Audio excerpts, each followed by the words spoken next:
आदरणीय प्रमुख पाहुणे, माननीय मुख्याध्यापक, शिक्षक वृंद आणि वर्गमित्र मैत्रिणींनो, आजचा दिवस जितका आनंदाचा आहे तितकाच तो डोळ्यात पाणी आणणारा देखील. कारण आज निरोप आहे. निरोप आहे या शाळेच्या इमारतीचा, बाकाचा, फळ्याचा आणि प्रत्येक जागेचा, ज्यांनी आम्हाला आमच्या जीवनातले सोनेरी क्षण दिले. आणि निरोप आहे त्या सर्व मित्रमैत्रिणींचा, ज्यांनी आतापर्यंत प्रचंड साथ दिली. मी जेव्हा या शाळेत आले 5वी मध्ये पहिल्यांदा प्रवेश केला, तेव्हा मला शाळेच्या गेट पासून ते अगदी शिक्षकांपर्यंत सगळे अनोळखी होते. पण कालांतराने या अनोळखीपणाचे नात्यामध्ये कसे रूपांतर झाले हे समजलंच नाही. पण एक मार्गदर्शक लाभलेल्या प्रत्येकाला या निमित्ताने मी आभार मानते. मी काय इथे बसलेला कोणताच विद्यार्थी या शाळेला, शिक्षकांना विसरू शकणार नाही. इथे असलेल्या कुठल्याच शिक्षकांनी पाठ्यपुस्तकांशी मर्यादित न राहता जग कसं आहे हे सांगून दिलं.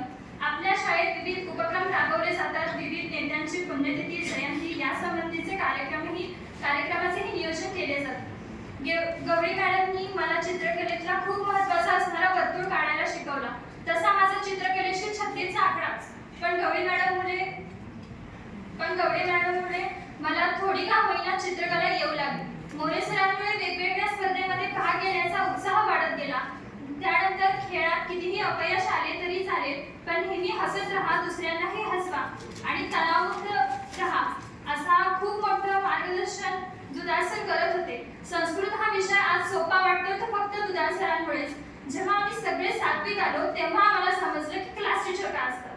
स्वामी सरांनी 7वीत इतकी शिस्त लावली, इतके नियम घालून दिले की बस. पण ही शिस्त, हे नियम आमच्या चांगल्यासाठीच होते हे कळायला थोडा काळ गेला. तसेच क्रीडा शिक्षक ढोटे सरांकडून खेळाचे महत्त्व समजले.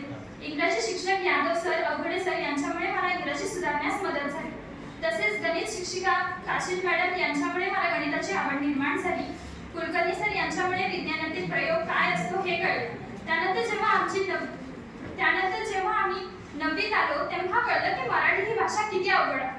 पण जसजसं कोंडोबिली सरांनी शिकवायला सुरुवात Incoming voice call from Sanjay Bose on SIM Airtel. Kokate सरांनी देखील इतिहासाच्या पाठ्यपुस्तकांपुरते मर्यादित न राहता इतिहासाविषयी तसेच भूगोलाविषयी अधिक माहिती दिली. या सर्वांचे मी पुन्हा एकदा आभार मानते. तसेच शिक्षकेतर कर्मचारी यांच्यासोबतही एक वेगळे असे अतूट नाते निर्माण झालेले आहे. ही शाळा, इथे मुख्याध्यापक, शिक्षक, शिपाई, शाळेतील प्रत्येक जागा, वर्ग, त्या वर्गातील आठवणी विसरणं थोडं कठीणच आहे. हे सगळं विसरून आता पुढचा प्रवास करायचा आहे हा विचार केल्यावरच मन पोरकं असल्यासारखं भास होतं. म्हणून आता वाटतंय एक इयत्ता पार करत बाल प्रवास कसा सुरेख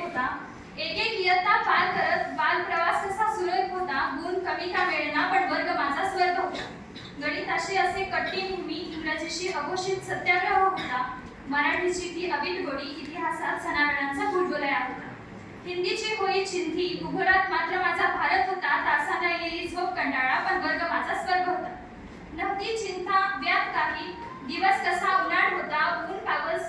ऊन पाऊस हसत खेळत वर्ग माझा स्वर्ग होता. आठवे आज सारे काही बाग शाळेचा दिसला होता. त्याच बागावर नाचत बागत वर्ग माझा स्वर्ग होता. येणाऱ्या बोर्ड एक्झामसाठी माझ्या वर्ग मित्रमैत्रिणींना खूप खूप शुभेच्छा आणि मला इथे बोलण्याची संधी दिली त्याबद्दल मी सर्वांचे आभार मानते. धन्यवाद.